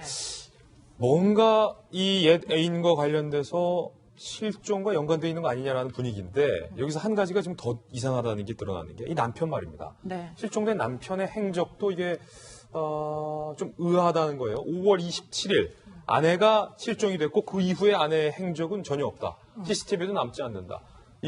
주변 이웃들과도 가족들과도 연락이 안 된다. 그런데 남편은 6월 2일까지 특히 동업자와 연락을 했다는 거예요. 아내가 사라진 이후에. 네. 그러면서 내가 좀 골치 아픈 일이 있는데 이거 해결하려면 한두 달? 아니면 더 걸릴 수 있다. 이 점이 좀 의아스럽다. 네, 아내가 사회생활을 하고 있었어요. 연극 배우였습니다. 예. 당시에 이제 연극을 무대에 올리기 위해서 준비를 하던 아주 주요한 기간이었기 때문에 그 연극 동료들에게 내가 출연을 못한다라는 문자를 보냈어야만 했었거든요. 그런데 이제 당사자가 보낸 문자가 아닌 것과 같은 문자가 날라온 겁니다. 내가 출연할 수 없게 됐다 하는데 기존에 이제 문자를 자주 하는 사람들은 문자 내용 알 수 있잖아요. 그런데 내용으로 보니까 이게 당사자 실종된 여인의 문자가 아니라 그렇군요. 지금 추정컨대 그 여성의 핸드폰으로 남편이 문자를 보낸 게 아니냐를 의심할 정도로 내용이 좀 특이했다는 거예요. 예. 그렇기 때문에 그런 차원에서 보면 27일 날 없어지고 6월 2일 날 남편이 마지막 이제 그 동료에게 연락을 취할 때까지의 그 5일 동안의 기간에도 지금 생존 반응이라는 게 나타나지 않았던 게 지금 현재의 수사의 진척 상황입니다. 그러니까 여자가 먼저 증발한 것 같고 남편은 그 이후에 증발한 것 같은데 어쨌든 둘 다 6월 2일 이후에는 연락이 전혀 취해지지 않는다. 이게 이제 현재 상황입니다. 아내가 실종되고 나서 6월 2일까지 그 기간 동안 과연 남편이 무엇을 했느냐. 요거를 좀 경찰이 밝혀내야 할 지점 같은데. 그렇습니다. 남편도 실종이 됐기 때문에 현재까지 아무것도 지금 밝혀내지 못하고 있는 상황인데 변홍 변호사님, 지금 저희들도 뭐 많은 사건들을 다뤄봤지만 이런 경우는 드물어요. 아직까지도 이 사람들이 어떻게 돼 있는지, 남편은 도대체 왜 아내가 실종된 이후에까지 동업자들과 그렇게 태연하게 연락을 주고받았고 장 씨와는 관계가 어디 있는지, 이 사람들이 어디 있는지, 뭐 시신이라면 있는지 없는지도 지금 안 나오잖아요. 유일하게 이제 사건의 실마리가 될 수 있는 이런 장모 씨가 될 텐데 그분은 전혀 지금 들어오지를 않고 계시죠. 근데 이제 현대 형사법의 대원칙은 무죄 추정의 원칙과 엄격한 증명입니다. 우리 여러 가지 정황 사실로 봤을 때 두 사람의 실종과 관련해서 장 씨가 상당히 어떤 연관이 있을 것이다라는 추측은 될 수 있겠지만 실종 안에서 장 씨가 어떤 범행을 했다는 것에 대한 증명은 너무 부족한 상황이거든요. 네. 예를 들어서 자신의 옛 애인이 다른 여자와 결혼할 거라는 것을 알고 너무 헛헛한 마음에 그냥 한국에 들러서 그 사람의 행적을 찾아다녔다. 그럼 범죄가 되진 않거든요. 수능이 아닌 이상. 그렇다니까 노르웨이 법원 입장에서는 여러 가지 정황상 의심할 수 있을 만한 증거들이 있다고 하더라도 장 씨를 우리 국적을 가진 장 씨 여인을 범인으로 단정해서 항구로 송환하는 것은 불가능하다는 입장인 거죠. 또 현재 경찰 입장에서도 장 씨를 잡아서 추궁을 한다고 하더라도 뭐 이메일 조사에서 두루뭉술한 대답을 하면서 혐의를 부인하고 있다고 얘기를 하고 있어요. 그래서 경찰은 이제 워낙 여러 가지 자료가 없기 때문에 공개 수사로 전화를 했었는데 장 씨가 여자 혼자인 이상 그 성인 남녀 2명의 실종에 깊이 관여하기는 직접적으로 하기는 힘들 거라고 봅니다. 그러니까 분명히 공범 내지는 조력자들이 있을 것이고 아니면 어떤 돈을 통해서 어떤 뭐 사람들 동원했을 가능성이 있을 것이고 그 와중에서 분명히 여러 가지 흔적이 남을 수밖에는 없겠죠. 경찰은 공개 수사를 통해서 분명히 장 씨 혼자의 단독 범행은 아닐 것이고 어떤 여러 공범들 조력이 있을 테니까 이제 그 사람들에 대한 출처를 통해서 이 사건을 해결해야 되지 않겠느냐 그렇게 이제 살펴보고 있는 것 같습니다. 그렇군요. CCTV도 보이지 않고 전혀 생존 반응도 나오고 있지 않은 이 사건 과연 우리 경찰 수사당국이 어떻게 해결할 수 있는지 좀 계속해서 지켜보겠습니다. 이번엔 저희가 준비한 두 번째 사건입니다. 아내의 배신. 이게 뭐 어떤 사건일지 일단 전말부터 만나보죠. 요즘 워낙 뭐 남편이 아내를 때려 죽이는 일까지 나오니까 아내가 일단은 남편한테 성폭행을 당했다라고 주장을 해서 또 가여운 아내가 있구나. 수사당국도 그렇게 생각했던 거예요. 사실혼 관계에 있는 36세 여성 A씨와 그리고 남편 B씨. 결혼 13개월 차. 그러니까 1년하고도 한 달을 더 살았죠. 그때 지난해 2월에 아내 A씨가 남편에게 폭행 및 성폭행을 당했다라고 고소장을 제출해서 수사당국도 아내 말이 맞는 줄 알고 수사에 들어갔습니다. 아내의 주장은 이렇습니다. 주먹으로 가슴 부위를 수차례 때리고 넘어뜨린 상태에서 끌고 다녔다. 무릎과 발목을 다쳤다. 잠든 사이 강제로 어떤 성관계를 하기도 했다.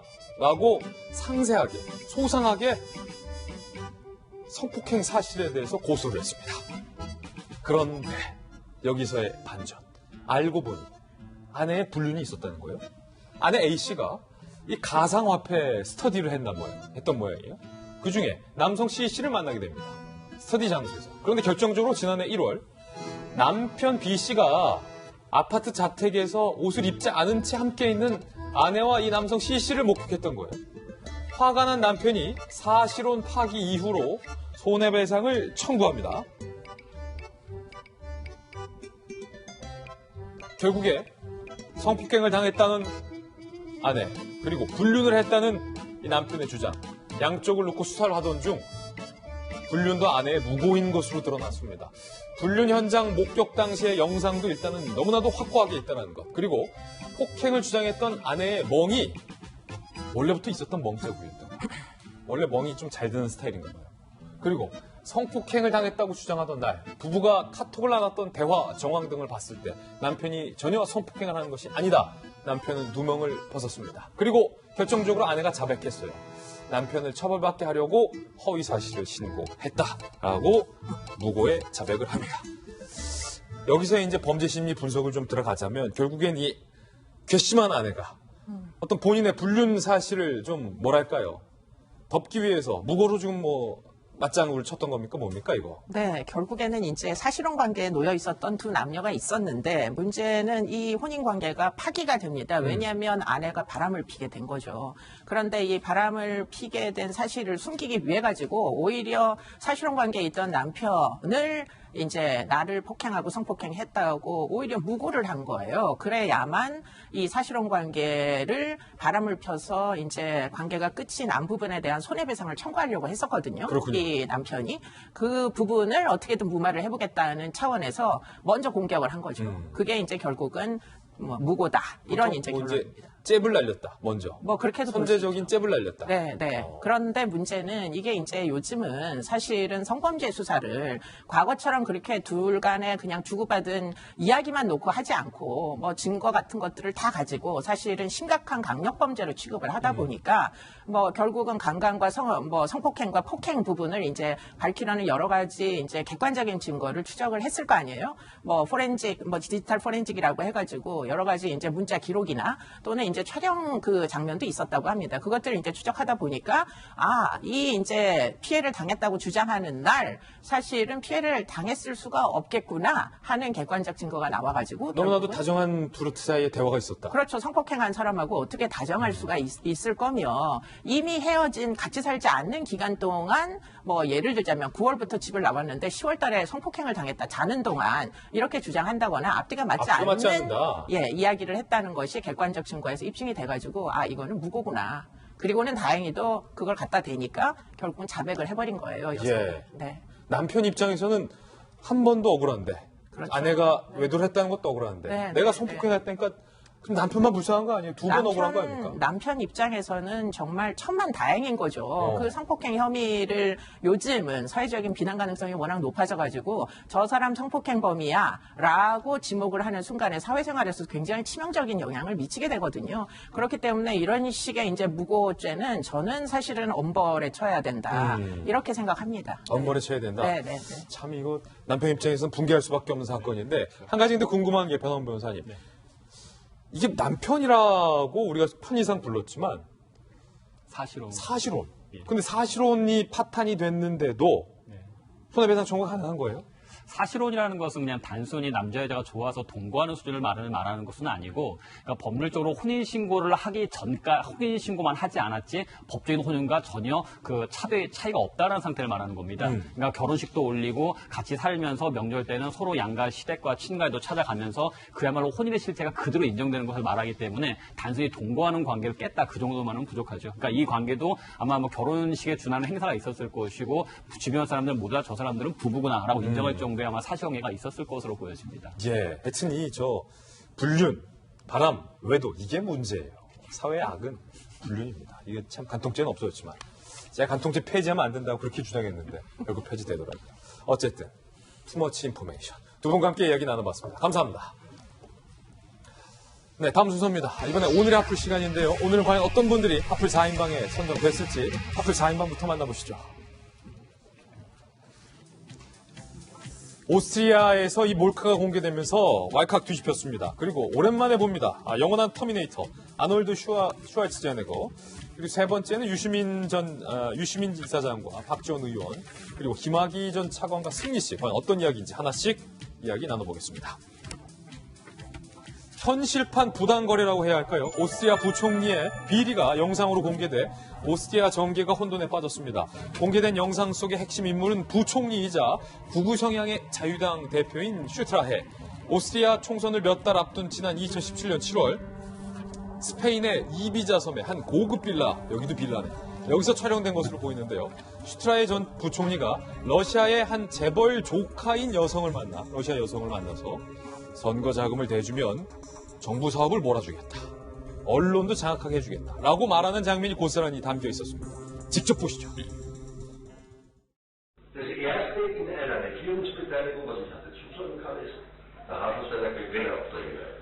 Zo, want daar gaan we en dan zijn problemen, daarvan interessant, die infrastructurele Veränderungen. Die Zahl nicht an die Partei, sondern an einen gemeinnützigen Verein. Okay, Beispiel. Das musst du erklären, Verein. Hab schon vorher. 그러니까 이 러시아 여성으로부터 어떤 금전적 후원을 받고 대신 오스트리아 정부의 사업권을 넘기는 듯한 거래하는 정황이 그대로 있는 영상이에요. 러시아가 서방 국가 선거에 개입하고 극우 정당들을 후원한다는 의혹이 사실로 드러난 거죠. 슈트라인은 멍청하고 무책임한 실수였다며 부총리직을 사퇴했고 총리는 조기 총선을 발표, 재선거를 치르겠다고 밝힌 상황입니다. 야, 이게 말이죠. 지금 일파만파 난리가 났는데 만약에 이걸 따지자면 현 대변인 네. 예컨대 적절한 비유는 아닙니다라고 말씀드리지만 이해를 쉽게 하기 위해서 이낙연 우리 존경받는 총리께서 어느 날 이비자 섬의 빌라에서 북한 여성을 만나서 이번에 총선인데 돈 지원해주면 내가 정부 사업권 줄게라고 마치 얘기하는 듯한 충격을 오스트리아가 받았다는 거잖아요. 왜 하필이면 이낙연 이 총리는 절대 그럴 분이 아니니까 드리는 말씀이에요. 근데 이제 그런 게 있죠. 왜 찍었을까? 왜 찍었을까? 예, 그 다음에 왜 마지막 유출됐을까? 결국은 뭐 보험 영이고 나중에 결의가 안 됐겠죠. 근데 굉장히 아이러니한 게 예전에 이 소련이 있을 때는 사회주의 이론으로 어쩌면 이 유럽 뭐 극우 정당, 극좌 정당들하고 연대를 맺었잖아요. 지금 이제 돈으로. 그렇죠.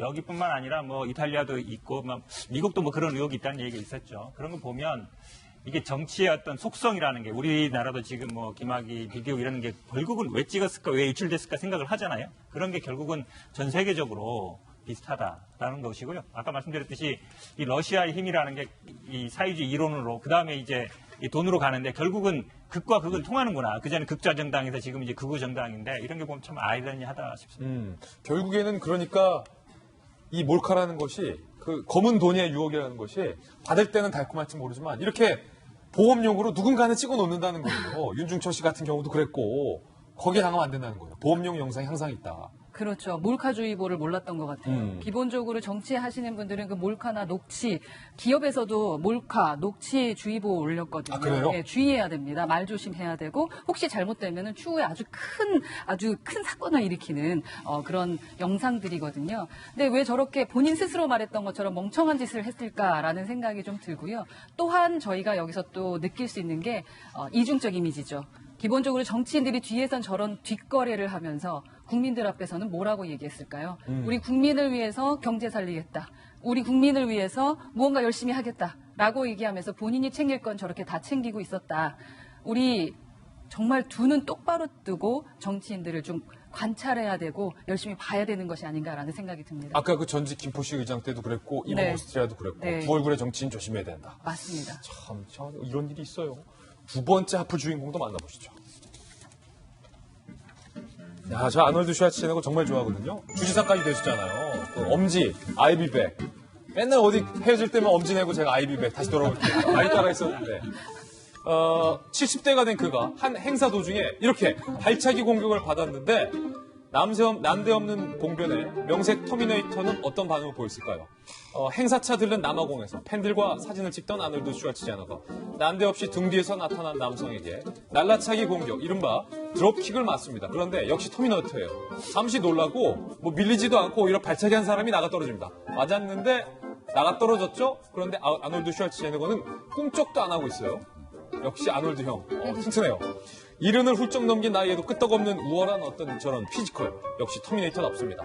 다행히 현장의 보안 요원들에게 곧바로 붙잡혀 더는 큰 사고는 일어나지 않았는데요. 아놀드 슈왈츠제네거는요, 자신들을 걱정하는 팬들을 위해 단지 사람이 누가 날 살짝 민 줄 알았다라고 답변을 했어요. 동영상을 보고 나서야 내가 발로 차였다는 것을 알았다라면서 여유를 보였는데 저 발차기 한 남성은 이렇게 잡혔잖아요. 나는 람보르기니를 원해. 라고 계속 알 수 없는 발언을 했다고 합니다. 정부가 대북 인도적 지원 사업으로 800만 달러 공여를 밝힌 가운데 북한이 하나를 주고 열을 빼앗으려는 약탈의 수단이다라고 맹비난했습니다. 야, 적반하장도 유분수죠, 북한. 계속되는 대남 비난에도 정부는 대북 지원 입장을 고수하고 있는 상황. 한편 유시민 노무현재단 이사장이 노무현 정부 때에 이뤄졌던 대북 송금 특검을 두고 햇볕 정책 계승을 위한 정치적인 결단이었다라고 밝혀서 때 아닌 논쟁이 벌어졌습니다. 이 DJ의 비서실장이자 대북 송금 특검으로 구속됐던 박지원 의원이 무슨 소리냐? 문 대통령도 대선 때 대국민 사과했다. 지금 이 순간 언급할 필요가 없는 부적절한 발언에 유감을 표한다라고 분노하고 나선 겁니다. 지난 2003년 노 전 대통령 취임 직후 벌어진 대북 송금 특검으로 현대그룹이 북한에 DJ 정부 당시에 4억 5천만 달러를 송금한 사실이 확인돼서 DJ 정부 시절 주요 인사들이 줄줄이 구속됐는데 이를 두고 DJ 햇볕 정책을 부정한 노무현 정권의 정치적 과오란 지적이 이어지기도 했었는데요. 그런데 이제 와서 그 대북 특검이 햇볕 정책 계승을 위한 결단이었다라는 유시민 이사장의 발언에 대해서 민평당도 도대체 무슨 논리의 모순이냐 다음에 발끈하고 나섰습니다. 대북 송금 특검은 노무현 정부가 DJ와 차별화하려는 의도에서 나온 사건이라며 유시민 이사장의 해명을 민평당은 촉구했습니다.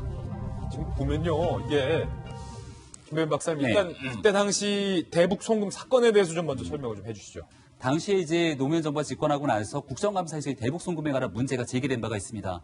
결국은 특검이 도입됐고 특검에서 수사가 진행되는 과정에서 현대그룹을 동원한 실질적인 굉장히 많은 금액의 대북 송금이 이루어졌던 사실이 밝혀지게 됐고 4억 5천만 달러. 결국 그 내용들 때문에 박지원 의원을 비롯한 DJ 정부 핵심 당사자들이 구속됐고 당시에 정몽원 현대그룹 회장 같은 경우는 수사를 받던 도중에 이 극단적인 선택으로 안타까운 이 목숨을 잃기도 했던 상황입니다. 따라서 특히나 DJ 정신을 계승하고 있다라고 하는 호남 지역 민심으로 바탕으로 받아들였을 때 이 대북 송금 특검이 가져다 줬던 이 정치적인 충격은 상당했다 이렇게 좀 볼 수가 있는 상황이었고요. DJ 정부와 노무현 정부가 완전하게 계승됐던 정부가 아님을 사실 유시민 이사장도 스스로 얘기하고 있습니다. 네.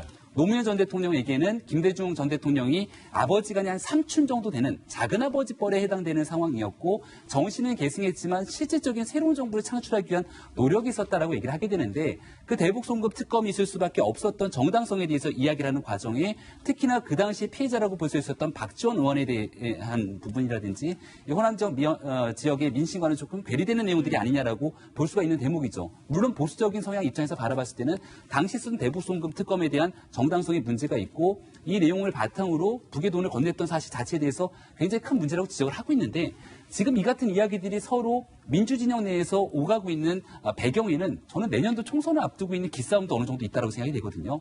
앞서 잠깐 설명을 드렸지만 현재 호남 지역은 2016년도 총선을 바탕으로 당시 국민의당이 석권을 했고 그 국민의당은 지금 민주평화당으로 이어져 있고 여기에 대한 핵심 주자가 사실 박지원 의원을 대변되고 있는 인사들 아니겠습니까? 근데 지금의 민주당 입장에서는 평화당과 같이 연대나 협력을 통해서 선거를 치르기보다는 내년도 총선에서 호남에서의 한판 승부를 벌일 수밖에 없는 상황이 오게 된 것이거든요.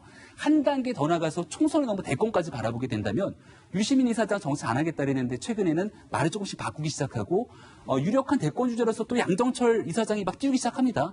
근데 지금 현재 여론조사를 기반으로 보는 민주당의 가장 유력한 대권 주자는 누굽니까? 호남의 적상자라고 볼 수 있는 이낙연 총리를 볼 수 있는 거거든요. 이런 미묘한 정치적 이해관계 속에서 지금 대북 송금 특검까지 끄집어내고 있는 건데 과연 이게 단순한 과거 이야기에 대한 설화로 그치게 될 것인지 아니면 전면적인 갈등 양상으로 번질지는 조금 더 지켜봐야 될 것 같습니다. 이게 말입니다. 박지원 대변인 물론 이제 많은 분들은 북한에 그만큼 돈을 퍼줬어에 대해서 분노하신 분들이 많은데 그 논란은 일단 차치하고서 유시민 이사장이 굳이 이제 박지원 의원 입장에서는 되게 아프잖아요.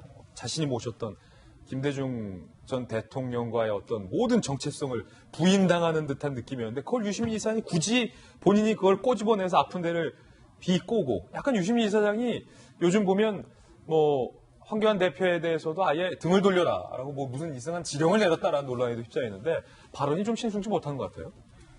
글쎄요, 지금 김병민 박사 말씀하셨지만은 내년 총선, 그다음에 그 총선을 기반으로 한 차기 대권 이런 거에 관해서 다 배경이 있다고 저는 생각이 드는데요.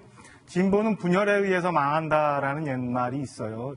최근에 지금 유시민 이사장이 이 발언에 대해서 어떻게 해명을 할지 잘 모르겠습니다만은 최근에 여러 가지 스텝이 꼬이는 말들이 참 많아요. 그러니까 본인은 아니라고 하면서도 사실은 이번 같은 일을 했었고, 얘기를 했었고, 그 다음에 얼마 전에는 뭐 우리 심재철 의원과 관련해서 과거 학생운동 시절에 그 판결문 갖고 논란이 또 있었고, 그 다음에 뭐 엊그제 같은 경우는 머리는 내가 스스로 못 깎는다는 얘기를 했는데, 저는 글쎄요, 어떻게 해명을 할지 잘 모르겠습니다만 가끔 보면은 제가 이해가 안 되는 대목들을 보면은 굉장히 진보 진영에서 그다음에 그 존경받는 분들이 상황에 따라서 다른 얘기를 하는 경우가 너무 많아요. 저는 이런 것도 좀 그래 보이는 것 같은데 유시민 이사장이 과연 어떤 식으로 이렇게 얘기를 하는지 잘 모르겠고요. 최근에 민주당의 전 원내대표가 새로 이은영 대표가 됐잖아요. 이런 점도 저는 뒷배경에 여러 가지가 많이 있을 텐데 과연 이 민주당의 분화 소위 말하는 이런 것이 어떻게까지 갈 거며 어떻게 귀결될지 한번 지켜봐야 될 대목 같습니다. 옛날에 지금 대북송금 문제가 났을 때도 새천년 민주당에서 열린우리당 뭐 이런 분화가 또 있었죠. 분화하면서 잘못돼서 정권 또 내주고 민생 망가지고 그랬었는데 그 끝이 어딘지 좀 한번 지켜볼 대목인 것 같습니다. 아니, 한편 또 북한도 한번 언급해야 되는데, 현 대변인 좀 쌀을 주겠다는데, 쌀을 주겠다는 우리한테 약탈 행위다 다름없다. 얼마 전에는 대통령을 향해서 오지랖 부리지 마라 라고 하고 청와대 삽살개다 뭐 이렇게까지 표현을 했잖아요. 북한 이거 계속 줘야 됩니까? 어떻게 됩니까? 당연히 이런 말을 하면 안 되죠. 예. 이런 말은 안 되는 것인데 근데 이제 좀 그런 면도 있는 것 같습니다. 아마 이제 지금 뜻대로 안 되고 있죠. 북한이 탄도미사일을 쏘고 있지만 뭐 미국 측에서도 뭐 어쨌든 원하는 이번에 사실은 아마 제일 아픈 걸 건든 게 그 상선을 납포한 거 그게 굉장히 컸다고 봐요. 그러니까 앞으로도 계속 그럴 수 있다는 거거든요. 그런 면에서 있어서 당연히 북한이 이런 발언을 자제해야 되고요. 그럼에도 불구하고 인도적 지원은 어쨌든 인도적인 목적으로 하는 것이고 앞으로 우리가 대화를 이끌어가는 수단이기 때문에 국민적인 어쨌든 지지를 받아서 네. 필요가 있다고 봅니다. 이제 한번 언젠간 주겠지만 그럼 진짜 안 준다라고 한번 해봤으면 좋겠어요. 한마디만. 그럼 북한이 뭐라고 할지, 잘못했어요라고 할지, 준다고 했다 안 주는 게 어딨냐 더 치사하다 뭐 이렇게 나올지 뭐 안 준다고 한번 말이라도 한번 했으면 좋겠습니다. 이번엔 네 번째 악플 주인공입니다. 별장 동영상 의혹 6년 만에 구속된 김학의 전 차관. 구속의 결정적 근거는 바로 오락가락 진술. 윤중천을 모른다고 했다가 안다고 말을 바꿨는데요. 그 이후에 이목이 집중. 지난 16일 열린 법원 구속영장 심사에서 왜 윤중천을 모른다고 했냐라는 판사의 질문에 안다고 하면 특수강간 피의자로 확정 지을까봐 모른다고 했다라고 답했던 겁니다. 윤 씨와의 만남을 입증하는 물증 제시에 진술을 바꿀 수밖에 없었던 것으로 보이는데요. 윤중천을 안다는 취지로 진술을 바꾼 만큼 김학의 전 차관이 혐의를 인정할지 여부에 관심이 쏠립니다. 한편 승리가 법정에서 성매매를 인정한 사실도 확인됐습니다. 줄곧 성매매 혐의를 부인해왔던 승리. 하지만 법정에선 달랐는데요. 지난 14일 영장실치심사에서 유흥업소 여종원에게 돈을 주고 성관계를 한 것은 성매매가 맞다. 반성한다라며 주장을 바꾼 것입니다. 연예인으로서 성매매 혐의를 차마 인정할 수 없었다며 혐의를 부인했던 이유를 밝히기도 했습니다. 끝까지 아이돌 스타로서 타이틀을 부정할 수 없었다라는 의미로도 들리는데요. 경찰은 이르면 다음 주 승리 사건을 결론 내겠다는 방침입니다. 네, 여기도 적반하장도 입었습니다. 아니 승리의 해명이 참 그렇습니다. 연예인으로서 성매매 혐의를 차마 인정할 수 없어서 거짓말했다. 네. 연예인의 자격이 없었고 연예인이 되지 말아야 될 사람이 연예인이 된 게 아닌가라는 생각이 드는데 연예인이기 때문에 내가 사실을 말할 수 없었다라고 한다면 뭐 정치인이기 때문에 MC이기 때문에 그럼 누구나 다 말할 수 있는 것 아닐까라는 생각이 들고요. 말도 안 되는 핑계다라는 생각이 듭니다. 그리고 우리 국민들과 팬 앞에서는 진실을 말하지 못하다가 이제 무서운 사람 앞에서 그제서야 자신의 진실을 말하는 그래서 자기가 조금 피해가 보고 싶은 그런 좀 약한 마음을 가졌던 놈이었던 것이 아닌가라는 생각이 들어서 정말 마음이 아프고요. 승리 씨를 비롯해서 박유천 씨 여러 연예인들의 거짓말 때문에 진짜 열심히 살아가고 있는 연예인들이 많은 피해보고 있다는 것 진심으로 명심하시고 죄책감 느끼셔야 됩니다. 네, 안타깝습니다. 저희는 60초 광고 후에 힐링 뉴스로 돌아오겠습니다. 잠시 후 저와 함께 힐링하시죠. 영국의 한 식당에서 직원이 실수로 700만 원짜리 정말로 비싼 와인을 잘못 서빙하는 일이 발생했습니다. 과연 식당 주인이 700만 원 와인을 실수로 제공한 직원에게 뭐라고 반응을 보였을까요? 오늘 힐링 뉴스의 주인공입니다. 맨체스터 스테이크 전문점 호크스 무어에서 일어난 일인데요. 한 고객이 40만 원짜리 보르도 와인을 주문한 거예요. 그것도 좀 싼 건 아니죠. 그런데 지배인이 실수로 가격이 17배나 비싼 샤또 르뺑 뽀므로, 제가 또 파리에서 연수를 하지 않았습니다. 2001년산 와인을 700만 원짜리를 갖다 준 거예요. 40만 원짜리인 줄 알고. 그런데 이를 모르고 고객은 이거 한 병을 다 먹었네. 근데 맛이 좋으니까 이거 똑같은 거 한 병 더 주세요 하다가 식당이 그거 아닌데 라고 이제 알게 된 겁니다. 식당 주인 공동 대표 윌 베게트의 반응이 오늘 힐링 뉴스의 대상인데요. 이렇게 말했습니다. 샤토르뺑 포르모를 우연히 마신 손님이 이를 즐겼길 바란다. 와인을 준 직원이 기운 내시길 바란다. 한 번쯤 일어날 수 있는 실수로 우리는 그래도 당신을 사랑한다. 라고 하면서 본인의 SNS에 직원이 헷갈린 와인 2병의 사진을 올립니다. 그러면서 이 대표가 이렇게 얘기합니다. 웃으면서 이 2병 여러분들 보시기에 어떻습니까? 꽤 비슷하게 생기지 않았습니까? 라는 위트 있는 사진 이렇게 올리면서 해당 직원의 실수를 감싸는 그런 트윗을 날려서 많은 전 세계 매체들이 이를 보도하고 있습니다. 사실은 우리 같았으면 야, 너 토해내라고 하고 10마디 더 욕설을 했을 텐데 참 이 고급 레스토랑 주인답게 넉넉한 인심이 아닌가라는 생각이 들어서 이 힐링 뉴스를 준비했는데 요즘 보면 사회가 이 정치권이 서로를 향해서 서로를 독재자다라고 지적을 하면서 서로를 경계하는 듯한 그런 모습만 있기 때문에 이 사장의 마음처럼 좀 상대방을 껴안고 700만 원짜리 와인을 주더라도 너그럽게 웃으면서 포용할 수 있는 그런 여유가 없을까 하는 마음에 오늘 힐링 뉴스를 준비해봤습니다. 월요일 아침입니다. 좋은 한 주의 시작이 되시길 바라겠습니다. 저희 내일 아침에 풍성한 뉴스로 인사드리겠습니다. 오늘 하루는 분명 어제보다 나을 겁니다. 감사합니다.